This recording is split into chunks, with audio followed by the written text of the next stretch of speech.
Welcome back to Globe News, Verona on Thursday at 11, covering all of the weekly Veronese stories that matter the most. I'm Sir Montague. And I'm Tanya Fari. And this is your Daily Scoop. Our first story today involves the development of the struggle in Verona, Capulets versus Montagues. Last Sunday morning, a new fight broke out between the two families, resulting in our great prince proclaiming that any more conflicts will result in punishment between both parties. Yikes.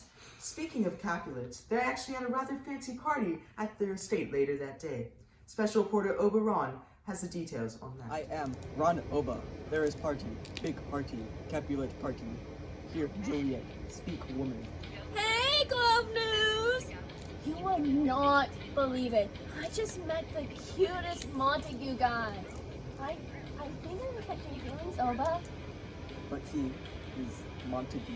Well, that's not important. Well, that party was party. Back to you, Montague. Anywho, thanks Ron. I'm sure that's totally not going to be a problem in the future, right? I mean, I wonder who could be. Probably Lord Paris. I heard they were getting married soon. As many of you probably know, Tybalt of House Capulet and Mercutio were found brutally slain Monday afternoon. We actually have a key witness here to tell us what he saw go down. So, Benvolio of the Montagues, I'm sorry for your loss, but could you please just give a rundown of the events that occurred? I'd be glad to explain the details. Thank you.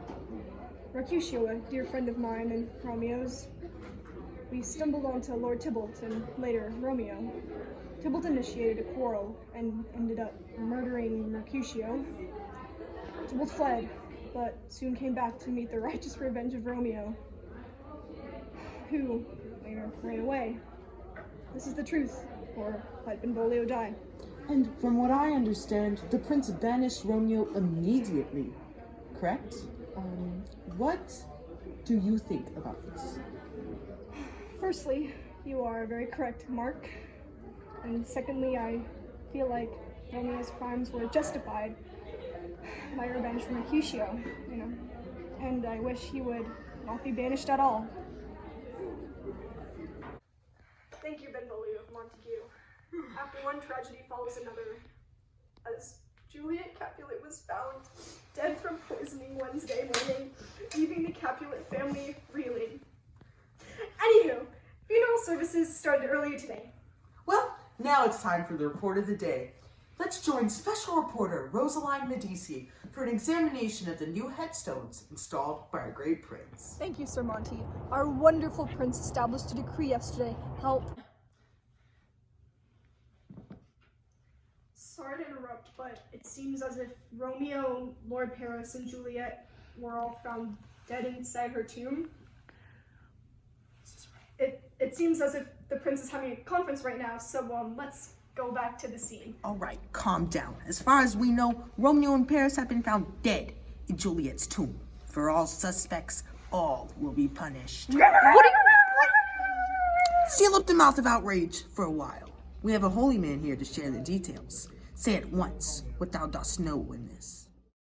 I, Friar Lawrence, am the greatest, able to do the least. Romeo and Juliet were married by me on the day of Tybalt's death. Due to her forced engagement in county Paris, she fell into a sadness and came to me. I gave her a sleeping potion to make her look dead, and it seemed so.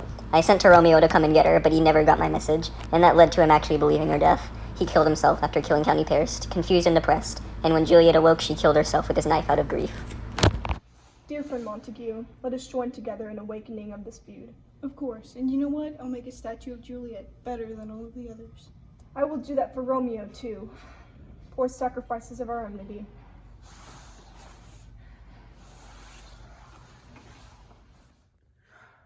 Thank you all for joining us in this harrowing newscast. I'm Sir Montague. And I'm Tanya Fari. And this was Globe News in Verona.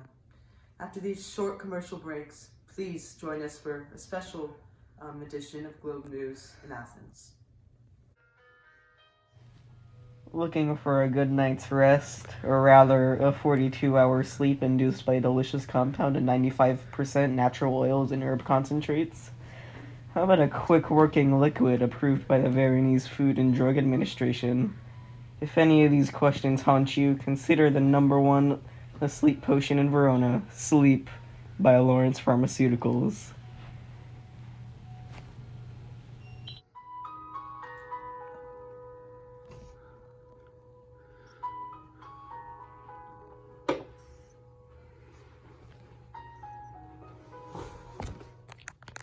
Crafted carefully in monasteries, Sleep by Lawrence Pharmaceuticals offers a night like no other. With organic flavors like berry and very berry, and the sharp, sweet flavors like phosphorine chloride, you'll enjoy Sleep by Lawrence Pharmaceuticals as it makes its way into your system in 125.4 minutes. Sleep was also named the #1 nightly medicine according to the Italian Journal of Science. Major side effects include insomnia, paralysis, and most commonly painful and agonizing death. Masks, magnificent masks. Verona Mask Supply Company is a family-owned mask shop that you can trust. But don't just take our word for it. Here's local Veronese celebrity Romeo Montague with more. Whether I'm attending a masquerade ball or I need a disguise of the ultimate splendor, Verona Mask Supply Company is my only choice. From the beautiful artwork to the elaborate care and detail put into every mask, this company is simply to die for. You know, I never would have met my Juliet if not for these amazing masks. Montague approved. What's exactly been bothering you, dear? Where do I begin? My life's been so lonely without love. My dog just passed away and I need another small companion that will love me. I'm the ferryman, and boy, I got a solution for you. I'm the ferryman from the Fairy Friends Foundation, and this is my fairy garden. Oh look, there's one of my fairies here. I may look quite small, but I can offer plenty of love and affection. I'll be your best friend. Tell him your story. My people are largely suppressed. We live in both famine and poverty. I watched my own parents die right in front of me. Makes me tear up just thinking about it. I would appreciate more than anything to have a comfortable home. I could return love more than anyone could ever imagine. Oh, look at that.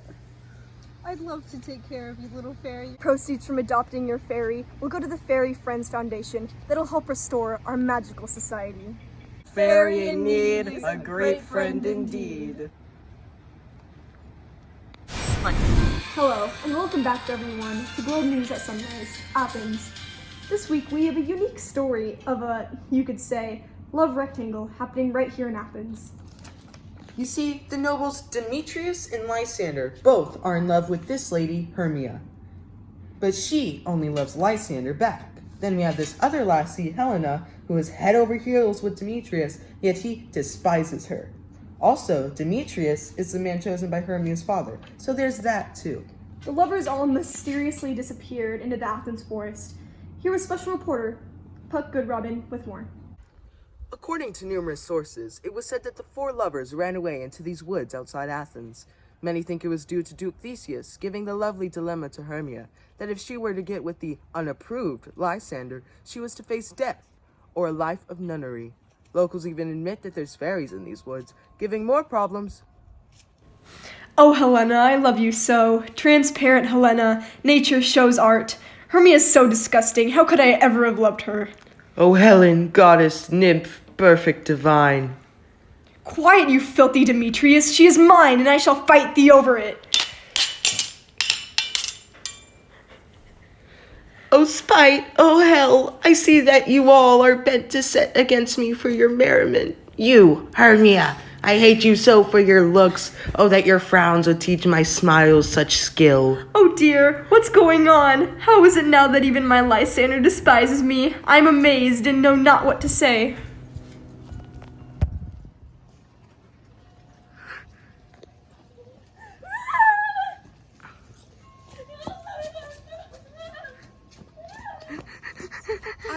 What in the world is going on? Lovers have such seething brains.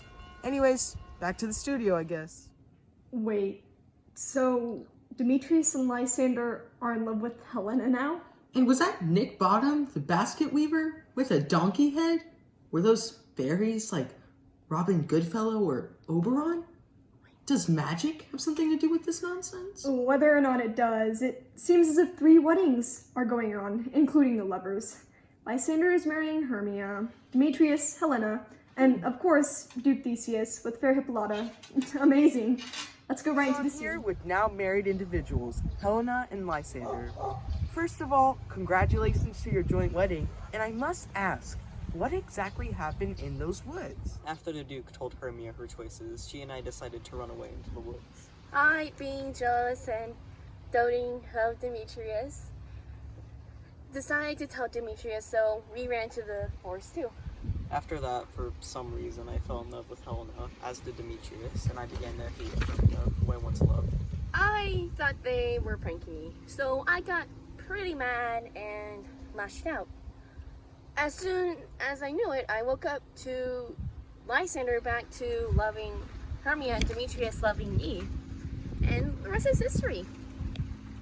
Am I sleeping or waking? I don't know.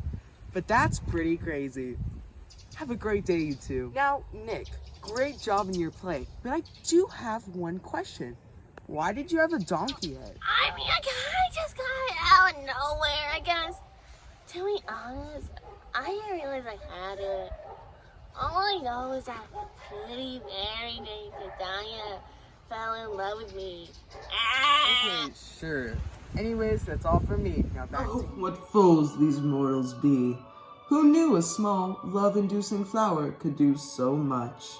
This was Globe News in Athens, and I'm Oberon, the Fairy King. And I'm Titania, the Fairy Queen. Remember, If we shadows have offended, think but this, and all is mended, that you but slumbered here, while these visions did appear.